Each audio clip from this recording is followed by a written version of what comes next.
Mr. Vice Chairman, we are discussing the railway budget today.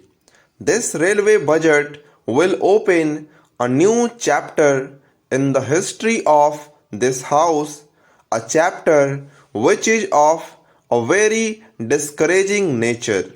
The budget has been presented for the first time in this house by minority government.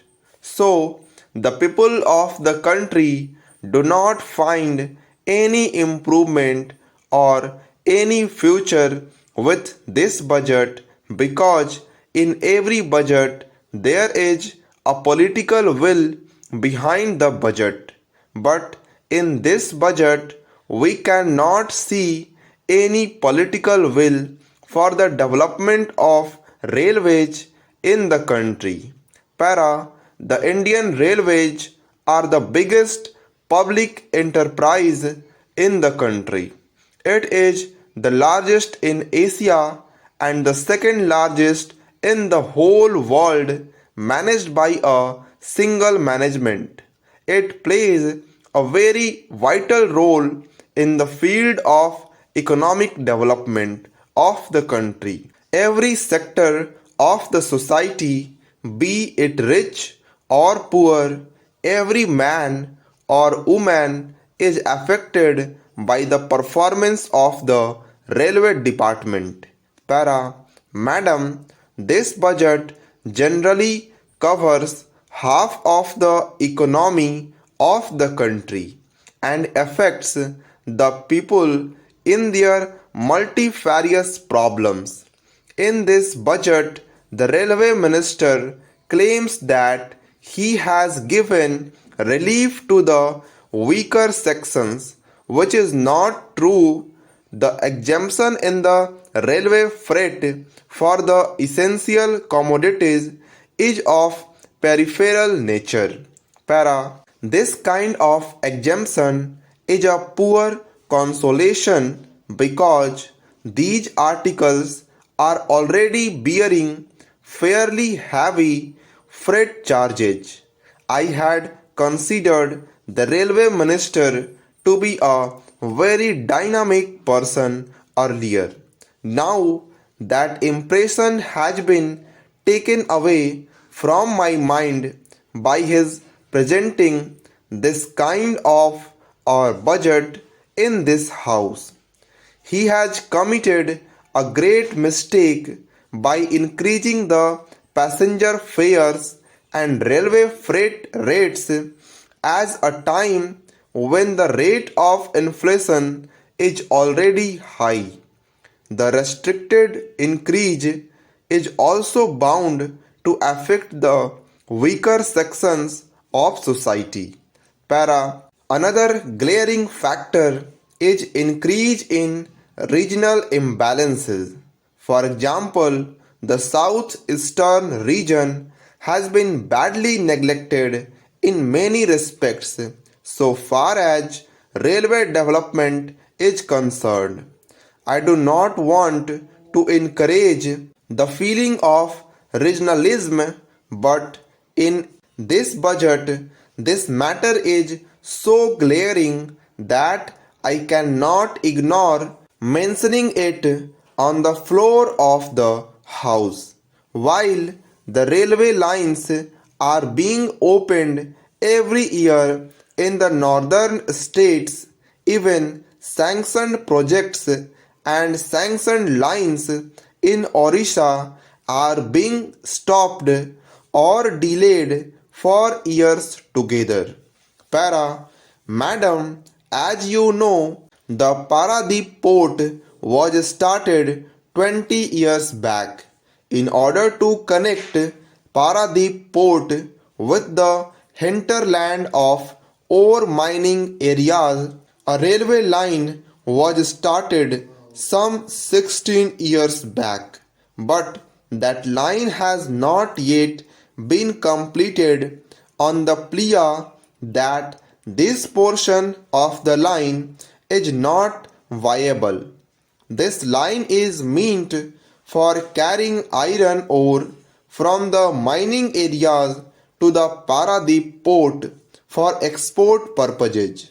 So far as the railway map of India is concerned, you kindly have a glance over the map of Orissa. You can easily imagine how Orissa was neglected. Before independence, Orissa had got two lines, fortunately or unfortunately. One is the coastal line. The Britishers wanted to connect Calcutta and Madras, so they had the coastal railway line. In the western sector, the Britishers wanted to connect Bombay and Calcutta. So, fortunately, some portion of the Bombay Calcutta line went through Orissa in the western sector. But apart from these two lines, nothing has been done. Madam, the Southeastern Railway headquarters is situated in Howrah.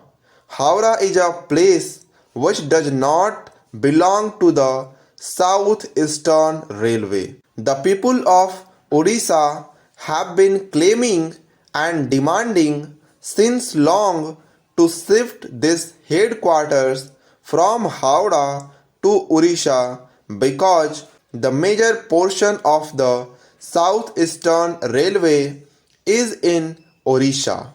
But up till now, the government has not taken any steps to shift this headquarters to Odisha.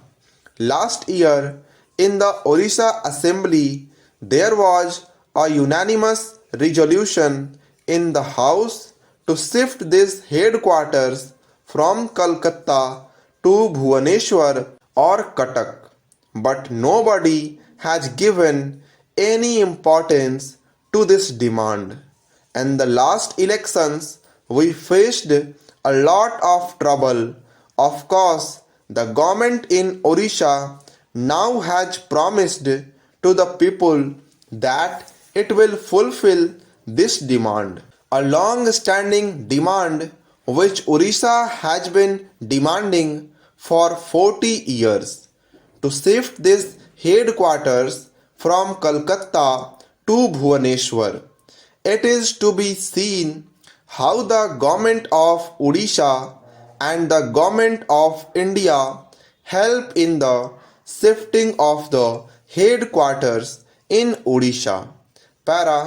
If you look to the present transport system of the railways from Delhi to Bhubaneswar, the state capital, there are two super-fast trains. One is the Ninanchal Express and the other is Puri Express. They have been named super-fast, but while the Puri Express takes 32 hours at the minimum from Delhi to Bhubaneswar, the Ninanchal Express takes 36 hours.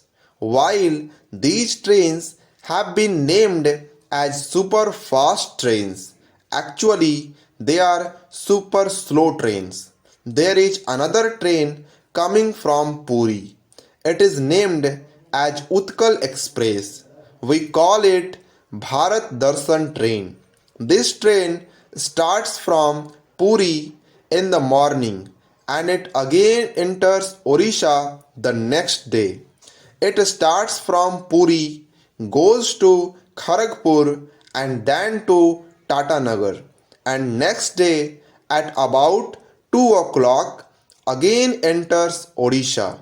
It touches West Bengal, Bihar, Madhya Pradesh, Rajasthan, Uttar Pradesh, Haryana and then come to Delhi. So this is perhaps the National Integration Train. It takes 52 hours to reach Delhi. Now I would make one submission to the Honorable Railway Minister regarding the retiring members of the House. Since Long they are demanding railway pass for their journey. Up till now, the government has not considered it. I would request the railway minister, if he considers this case, he will be remembered because it is their long standing demand on behalf of the ex MPs Association. So, I request him to consider this demand favorably and grant them railway passes like retired railway employees.